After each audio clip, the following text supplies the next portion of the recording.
What's up guys, it's Ash here from AHR Sports Talk. Today I've got Jack Messenger here from GLK and JM's Goalkeeping Academies.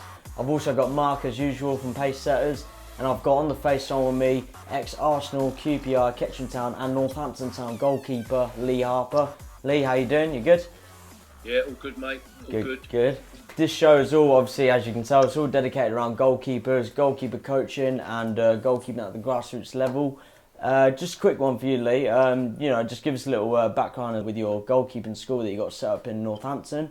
How did that start off? How did that come about? I was forced to retire actually because obviously I had some back issues, and that came around in 2010, a little bit earlier than I probably would have liked. You know, some of us keepers are known to go on, you know, people like Paul Bastock still playing at the age of 48 and, you know, breaking records all over the place. And I finished at 38 due to a back condition where eventually I've had to have my spine fused. And so, although I was player manager at the time at Kettering Town, and then left Kettering, and the back sort of forced me into then hanging up the boots as such and not being able to play on.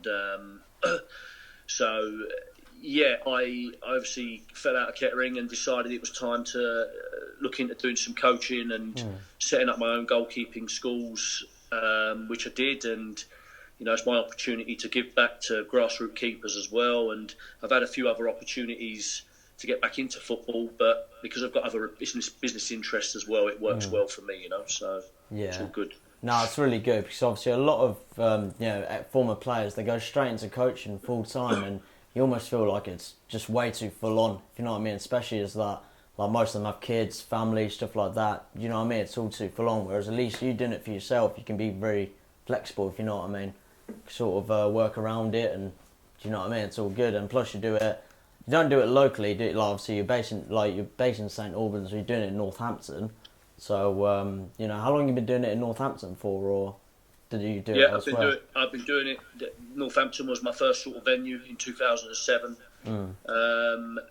2010, sorry, not 2007. So yeah, I did it then, and Milton Keynes followed on probably a couple of years later, and I do one in Surrey now as well, and I'm trying to probably start another one up in Hertfordshire, and just trying to put myself around different venues. But they're all going really, really well. You know, coaching sort of 100 keepers a week, and now I've got my glove range as well, which is another added extra that that I'm trying to get into. It's a lot more difficult than what I thought it was going to be, but it's very competitive.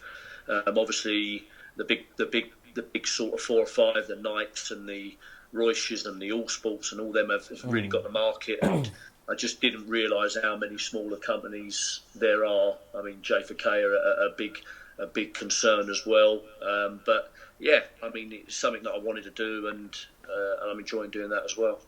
That's a really interesting point as well, because of how goalkeeping's just sort of changed over the years, how it's sort of adapted, and they have to become, playing out from the back, using their feet a lot more. But also sort of the technology in the products, you can say, like how Adidas have that finger save technology in their gloves, and goalkeepers feel like they can't function without them. What's your products like with regards to that? Because obviously I've got a pair of your gloves, and I think they're brilliant, with the straps and everything, and the double padding. But what makes yours sort of separate from Adidas and Nike and everything like that as well?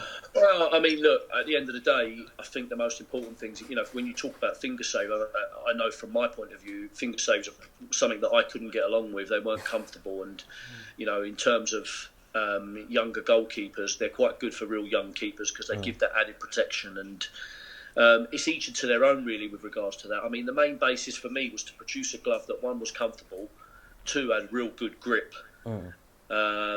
Because no one wants a glove that you don't get adhesion with the ball, and it's really important. And so all of those top manufacturers will have that and want that, and that was one of the things for me. And I just wanted to be selling gloves at a competitive price, knowing that some gloves on them ranges will go out £100 a glove, and mine goes out at £30. Contact foam is one of the best foams you can get, and I don't see myself being up there with those companies. I'm doing it to supply my keepers, try and get them out there and about, and hopefully something will grow of it. And but I'm in no rush. Do you know what I mean? It's not something that I'm I've got lots of things that I'm doing at the moment with other business interests that it's one that's very important, but it's not going to take up the whole of my time. No, that's brilliant. But yeah, no, Jack, especially. I mean, obviously you're into your goalkeeper coaching a lot. Yeah. Tell us about how JM goalkeeper coaching started, because obviously before that we worked together at Trilogy. You were in a management role, and then you just straight away just made that transition to work for yourself. Yeah, well, unfortunately, I haven't got as good a CV as Lee. I can't say I've represented the clubs he has, but I've been playing in goal since the age of about 8 years old, maybe even 7, and literally enjoyed it. But back then it was just a chance to, nobody really wanted to go in goal, so it was a case of the team asked me that I went to join, called Nen Rangers back then, now known as Falcons, that are still going. And obviously I went in goal and it all started from there. And then in terms of coaching, when I was about 13, 14, I used to do a bit of goalkeeper coaching for the younger keepers at Falcons, even at that age, because I just wanted to, and then I didn't really have any coaching qualifications back then, but I just wanted to, pass on a bit of knowledge and help those younger goalkeepers. And I enjoyed it. I absolutely loved it. And then obviously as I got older, obviously when you said I worked with yourself at the organisation I was at before, I always wanted to get into coaching, and then obviously the opportunity arose with GLK. They've got a great team there. Gav, obviously, for yourself. And Joe, they're absolutely fantastic, and Jordan, I started my coaching there, and then we decided to run our own little goalkeeping school, because obviously that's where my expertise, as it will, lie. And then since then, obviously, I did all my coaching badges, my goalkeeping and my outfield, and we decided to open our own GLK goalkeeping school. Started with 4 goalkeepers, at Darlington Park on a Thursday night, and tonight I've just come from there now, and we had 15 at Milton Football Club. So that's again, like Lee says about his glove range, for me it's about growing it, sort of thing, and it's fantastic that Lee has his own glove range. That's something that I'd love to do in the future. It's always something I look to do. Again, to provide my goalkeepers with that, because obviously I do my work with the GLK goalkeepers, and also do a bit of work with Northampton Town ladies, obviously the Crystal Palace Foundation Academy where I'm at as well. So yeah, that's how I got into it really, and yeah, it's just fantastic to do it on a weekly basis. Yeah, no, it's really good. I mean, goalkeeping's one of them positions that it just requires so much concentration. And it's one of them where not anyone can coach it in a way. Yeah. So, for example, with outfield players, you look at, even at grassroots level, you can put any level 1 coach in a team, and he could lead that team well. And, whereas with goalkeepers, it's sort of a case of passing on experience. Would you agree with that, Lee? So it's more a case of, if you're coaching goalkeepers, you have to have experience in that position. You've got to pass on that knowledge and say, right, I've been in that situation you've been in, coming out for that cross, or, standing up rather than going straight down. It is one of those things that you just have to have a lot of experience with when passing that knowledge on, as opposed to going on the courses, if you know what I mean. It's a specialist position, and it gets neglected at most grassroots football clubs. And I think the likes of myself and Jack there, who's played at whatever level he's played at. I think the most important thing for me is for you to be coached by someone that's played the game. In my opinion, I think no one understands what a goalkeeper goes through, whether it be technical, whether it be mental, all the aspects of goalkeeping. You can try to give to the best of your ability when you're coaching, and when you've had the experience of making mistakes and all these things through your career, that you can pass on to keepers of grassroots levels. I mean, I've had keepers with me who are 6 years old, and they've been with me and still with me to this day. They've been with me for 10 years. And I think I'm not here to blow my own trumpet as such, but I think at the end of the day, when learning, you've got to enjoy. But the thing is, there's so much technical work.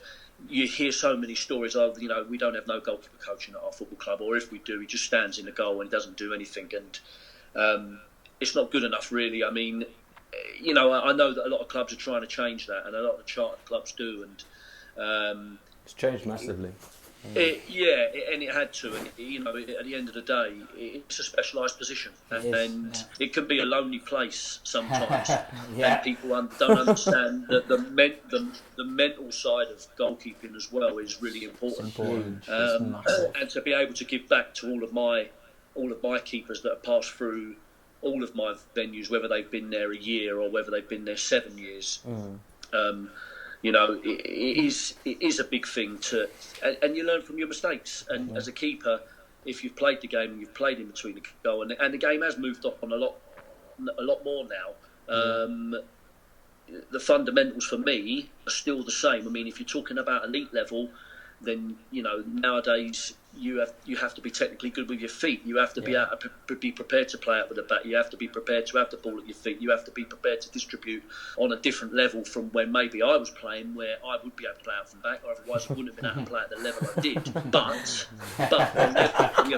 the amount we did it would have been nowhere near the level of how they do it nowadays, or how they expect it to be done nowadays, and how they stretch the pitch by making that goalkeeper that extra player, you know. And but as I say to a lot of my kids who, you know, I had a young lad who went to Tottenham and basically got told he's only 10, he's in my Milton Keynes group, and they come and watched him, and he did really well. Said, look, come down and have a trial, and then they come out with, you know, he needs to be able to play out. That whoever took him said he needs to be able to play out like Joe Hart, and I have this thing that I'm going to be a little bit more old school. And at the end of the day, for me, a goalkeeper's job first and foremost is to keep the ball out the back of the net. A defender's job is to defend. An attacker's job is to score goals. So you have to get the right balance. You have to be technically good. You have to be able to play with your feet. You have to be able to distribute. You have to be good in coming for crosses. There's so much about goalkeeping. It's not just about one aspect, shot stopping only. It is so much, and it's important that clubs try and get keeper coaches who've played the game. Yeah, 100%. Yeah. Hi Lee, it's Mark. We haven't spoken yet, but obviously you touched on it a little bit there. Obviously, your playing days. How would you say how would you say the game has changed so much for goalkeepers from when you played back in the day? So now, even with Grassroots, they're taking a different approach with goalkeepers. How would you say, in your personal view, from when you were a goalkeeper at that top elite level to how much it's changed throughout the years, like for a goalkeeper with what they do, their mental mindset? It's a lot more pressure on goalkeepers nowadays, isn't there? Yeah, well, I know, obviously, being friends with Dave Watson, who's current Southampton goalkeeper coach and was England goalkeeper coach up to a couple of years ago, the analysis side of things has gone on a different level. Obviously, like I said, you're expected to be comfortable on the ball, and I can tell you for now, I obviously made my Arsenal debut in 97 and left in 97 and went to QPR, but I could not. My left foot was just about good enough to stand on. You would never, ever get away with that now. Do you know what I mean? No. And to be fair, I spent 4 years at QPR after that, and then I went to Walsall, and then I went to Northampton, and the first coach that worked with me on my left foot was Dave Watson. Wow. And I became comfortable in being able to deliver a ball to the halfway line. Do you know what I mean? And for me, I was happy with that. But the game now, these players are two-footed. They just ping it for fun. They're comfortable on the ball. They're expected to be playing out. I mean, the mental side of it is massive because I say to my keepers a lot about dwelling on mistakes and errors, and you just can't afford to do that. You know, it has to be forgotten as soon as you make an error. You have to forget about it. You can't dwell on it. Sometimes in training, you can have characters that beat themselves up and have a go, and it affects them. And it's such a big thing, goalkeeping mentally. You know, you have to be confident. And I agree. I think today, certainly in the Premier League, people like Pep Guardiola, etc., what he expects from his goalkeepers, I still want my goalkeeper to keep the ball out the back of the net. I don't want my goalkeeper. That's the main thing you want from your keeper. That's their job, isn't it? That's their job. And you see a lot of these keepers who, the balls are flashing past them around the middle of their bodies and close to their bodies and within range where you think, hold on a minute, you should be doing that. But he can kick a ball 80 yards or he can put it on a sixpence, but then everything that's shot him is going past him. He's got to be the right balance. And the game has definitely moved on in terms of speed, in terms of footwork, in terms of technical distribution and being comfortable on the ball. But for me, you've got to have the right balance and you've got to be able to keep the ball out the back of the net as well. I mean, you take Claudio Bravo, for example. When Man City signed him, they got rid of Joe Hart for his lack of distribution, but really he had a ping on him, in my opinion. But then you'd take Claudio Bravo, they bring him in, and you see him flapping balls like coming straight down his throat, you know? And you're thinking Joe Hart would have saved those, you know what I mean? So ideally, it is about that aspect. But one question, actually, because I had a question come through earlier today from a young, I believe it's Kettering under-7s coach. He's got a group of under-7s at the moment, including goalkeepers, and he was asking how you guys, so yourself and Jack, sort of implement outfield sessions with goalkeeping as well. So how you sort of, because obviously Grassroots, you have like an hour a week with the kids, so specialised positions like goalkeeping, it's hard to do it one-to-one when you got them all. Yeah. How do you normally implement goalkeeping with the outfield session? Start with you, Jack. I think you just try and make it as game related as you can. I mean, you learn that on your courses, don't you? So playing out the back, and by the way, great points that Lee made. One word that sticks out for me just quickly with Lee is the word mistake. Something I always tell my goalkeepers is especially in training, it's good to make mistakes. It's good because as long as you learn from it, you know, I'll have goalkeepers go, oh, I should have done this better. I did a session on low diving tonight. Oh, I should have took that front foot step. And I said, look, that already means more to me than you making that save because you haven't done that little technical aspect that I've asked for. However, you've outlined it to me what you need to do next time to put it right. So mistakes are good things as long as you rectify them and learn from them. But in terms of implementing it into an outfield session, like I said, I'd just try and make it game related as possible. In terms of playing out the back, you know, you'd obviously set your team up, maybe get them, if you wanted it played out to your wing backs, you know, obviously getting them playing it to the keeper, getting them to open their body up, playing it out wide, and then maybe turning the outfield players into an attacking session sort of thing, so they've got to attack a type of target zone sort of thing. Yeah, another question. How would you coach a child? Because obviously they're coached by their grassroots clubs on and on. And how would you change them from when they go into their grassroots clubs? Because some coaches, obviously, what you coach them might tell them not to do. How would you tell a keeper to listen to you and to take that back into their grassroots clubs? I'd like to think, number one, they'd see me as the goalkeeping coach and straight away think, like Lee said, look at people that have played the game, you know, like myself and obviously Lee, and they'd see that and go, well, hold on a minute, this person's played that position, they know what they're talking about. So I hope, number one, that would be the key. And number two would be to just try and get as much information and get them to understand as much information as possible. So, you know, if they, in their grassroots teams, I get asked a lot of managers go to me, Jack, what can I do with my goalkeeper? What can I do? And I went, well, one thing you don't want to do is isolate him away from the group. I know when goalkeepers train, you see it on YouTube, they train away, you know, they do their own little thing, but at grassroots level, you know, just try and include the goalkeeper. Definitely. You know, if you're working on, I don't know, handling, get your outfield players to do a shooting drill where he's going to have a chance to catch it, you know. If you're working on dealing with crosses, you know, get your outfield players involved, work on a bit of crossing, bit of set pieces, just so you get that keeper involved, especially in grassroots, because I'm sure Lee might agree or he might disagree. If they're a young grassroots goalkeeper, if they're just stood there in the cold, they're going to lose interest and suddenly they're going to be patting you on the back going, can I go on pitch? Can I go up front? You know, and that's a problem that you can have sometimes. I agree. So how would you? So Lee, how would you base on that? Because obviously your experience, you haven't been in like a team environment. You haven't coached for a team, really, have you? Like, well, grassroots team anyway. Have you? In terms of general, not goalkeeping, you're talking about? No, just normal grassroots teams, like outfield players involved as well. Well, I was a manager at Kettering Town, so exactly. I spent a year coaching them in outfield and goalkeeping. What I would say in answer, can I just say to the first question, which was the under-7s Kettering, the guy from Kettering Town who coaches a team of under-7s. I agree with what Jack said.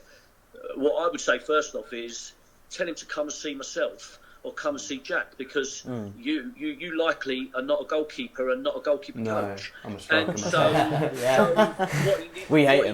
what he needs to do is work on his technical goalkeeping and what would be expected of him as a keeper, what I would expect of him in terms of his starting positions, in terms of his positions with shot stopping, in terms of coming down the line correctly on one-on-ones and getting the right distances and blocks, etc., etc., etc. And then have him in his team doing, as Jack said, set up plays, working on his distribution, working on the wing backs getting wide, working on the centre half splitting, working on all those scenarios. But if you haven't done a decent level of goalkeeping, and this is another thing that I get, and it frustrates me, I basically tell you what I tell my keepers. Yeah. And this is going to sound like, again, that, you know, I'm trying to be boastful. I promise you I'm not. At the end of the day, do you listen to someone who's played almost 500 league games, or do you listen to a coach who is not a goalkeeper coach, right, and has never played a game in goal in his life, and he's saying don't do it like that? That's the problem you get. Ask him the question, who's he played for, and when he said he's played for John Smith's pub down the road, just tell him to go do one, because if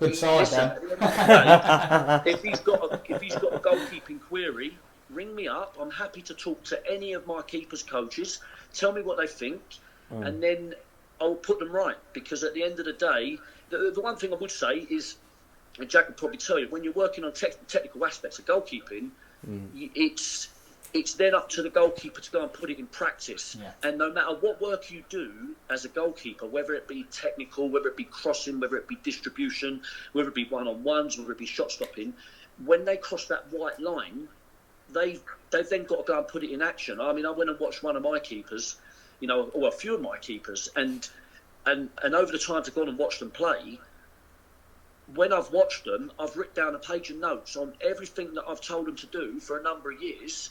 They don't do it in a game. You've got to do it in game, because at the end of the day, you can work so hard in training. I've had keepers that look like, to be honest with you, over my years of playing, keepers in my groups that look like pro goalkeepers. But it doesn't matter when you go and play a game. If the ball comes through and you've took the start position, and you get caught out and the guy just walks it around you on the edge of the box, you've made a bad mistake. And you make these mistakes. And like Jack said, you've got to learn from it. And if you don't learn from it, and the way to learn from it is to come back to me, or go back to Jack, or go back to whoever your goalkeeper coach is, and say, look, this is what I did.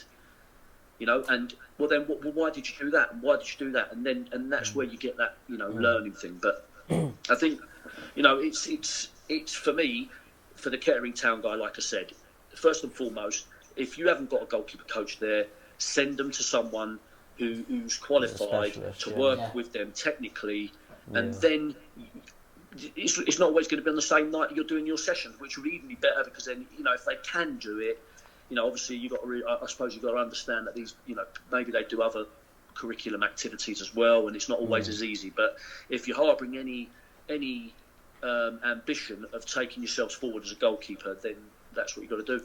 Yeah. How highly would you recommend for other coaches to take the level 1 or level 1 goalkeeping course to add into it? How highly would you recommend it for both of you two?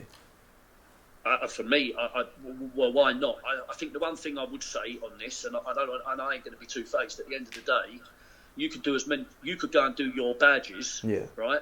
But it doesn't make you the same as me. You haven't played in goal, so why not? Because you're going to be working with people that are teaching you the right techniques and the basics. But at the end of the day, situations occur in football matches where you gain from experience. So why not? Absolutely, do your badges, do the goalkeeping things. If you're at a football club where you don't provide goalkeeping, go and do these badges. Why not? Because and you should. But ultimately, it's such a specialised position, you know, that you should be coached by people really ideally to play the game as well. Definitely. Because myself, I'm a striker myself, so it's like with my keeper, I've sent him off to one of these goalkeeper schools, and I've seen the development. He's been a goalkeeper since he's been under 8, and his confidence has come up and up and up when he's attended one of these courses. So I'd highly recommend them. How would you build a goalkeeper's confidence? So if they've just had a bad game from an 8-9-0 and they've just let an 8-9-0 and they're saying they don't want to be in goal, how would you build that confidence back up from a goalkeeper? Because it is a demoralising thing, because they think they're at blame for everything. Absolutely. And like Lee said, it can be a lonely place. We've all been there. We've all had games where we've had stormers. We've had games where we've dropped a clanger, you know, and it is hard. I say it all the time. as a goalkeeper, I know I'm biased because I'm one myself, and Lee will probably agree with me. It's the most important position on the pitch for me. I say it to all my players because you always look, the strikers always have the midfielders to bail them out, midfielders have defenders have us, you know, and then after us, all there is an empty net. So it is such an important position. Ash talked about it earlier about concentration. You have to be, your concentration levels have to be spot on throughout the game, you know.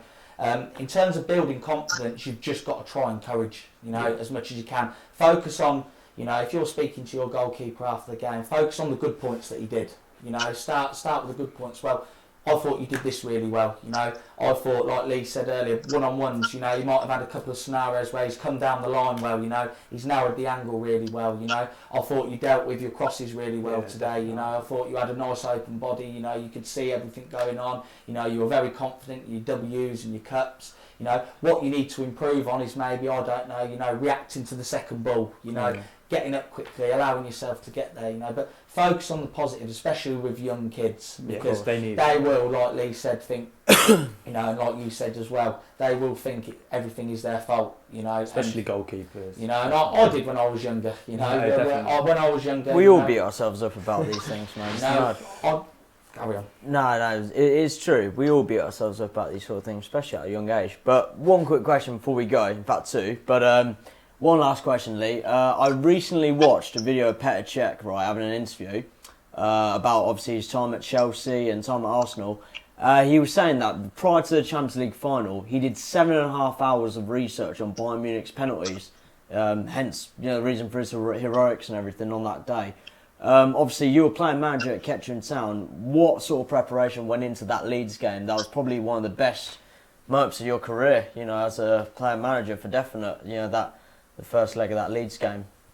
You know, for me personally, on a personal level, that game was better than the first game, and to get a replay was really what the club wanted. And actually, we awaited Man United in the next game after that, and we were so close. And I felt so confident that if it went to penalties, that I would, you know, be doing the business, because it was something that I'd had a really good record on throughout my career.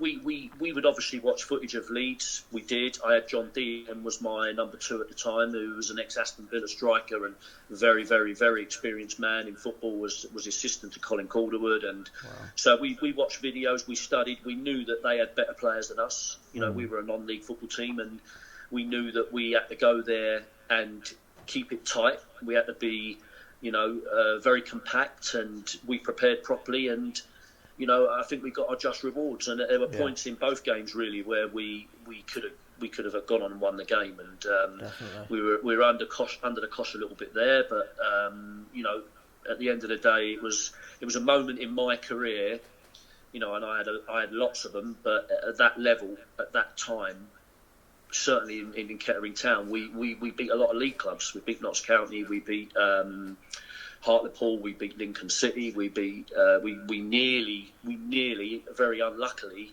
nearly took Fulham to a draw, who were Premier League at the time. And so, you know, we did really well, and so it's a time that I, you know, a game that I wouldn't forget, and good memories, and you know, Kettering are hopefully on their way back up. Definitely. How would you prepare a goalkeeper for a game against one of the so-called bigger teams? It works for grassroots and it works for elite level. So how would you prepare a goalkeeper on the week building up to probably the biggest game of their career so far against a team who's maybe in 3 or 4 leagues above them? How would you prepare them for it mentally?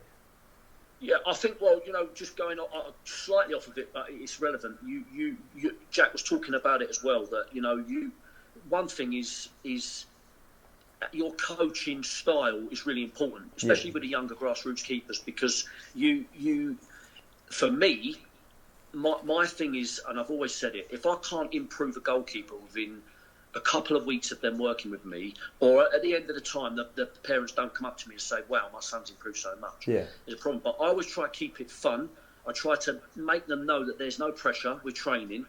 On them moving on to your next point in terms of elite keepers, they would be watching everything that those football clubs do. So you would be watching where, for instance, someone likes to get in down a certain channel, he'll look to generally shoot across a goalkeeper. They'll set up a set piece where they'll have a corner, and these are the 4 corners that they do, and this is, they'll put someone on you there, and we might mark zonally. So you'll work on what you feel you need to work on to deal with that team, and try and put into practice what they may try and do, and the types of players they add. You'll work on all of those aspects with a keeper. You'll analyse. You'll watch videos of what they do.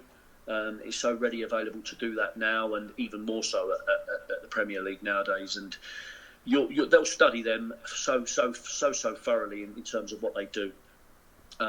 Obviously, the manager will probably deal more with the set piece side of things in terms of them offensively and defensively. Yeah. But from a goalkeeping point of view, our stuff is pretty much,